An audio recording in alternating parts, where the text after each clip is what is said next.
പനിയായിരുന്നു റസൂലിന്, വിട്ടുമാറാത്ത പനി. ആയിഷ ബീവിയുടെ മടിയിൽ തലവെച്ച് കിടക്കാണ്. പനിയൊന്ന് വിട്ടുപോകാൻ മഹദി തന്നാലാവുന്നത് ചെയ്യുന്നുണ്ട്, പക്ഷേ പനി ഒട്ടും കുറയുന്നില്ല.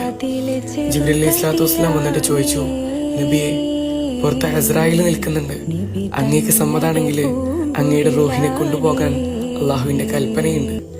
നബി തങ്ങൾ സമ്മതം മൂളി.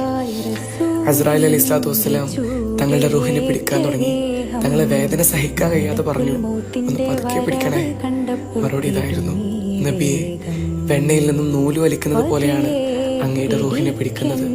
നബി തങ്ങൾ പറഞ്ഞ മറുപടി, ഇങ്ങനെയാണെങ്കിൽ എന്റെ ഉമ്മത്തിന്റെ അവസ്ഥ എന്താകും? അങ്ങനെ മദീനയിൽ ആ വാർത്ത പരന്നു, നബി തങ്ങൾ വഫാത്തായിരിക്കുന്നു. എവിടെയും സങ്കടങ്ങൾ അലത്തല്ലി. ആർക്കും വിശ്വസിക്കാനായില്ല.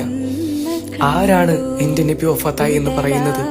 അവരുടെ തല ഞാൻ വെട്ടുമെന്ന്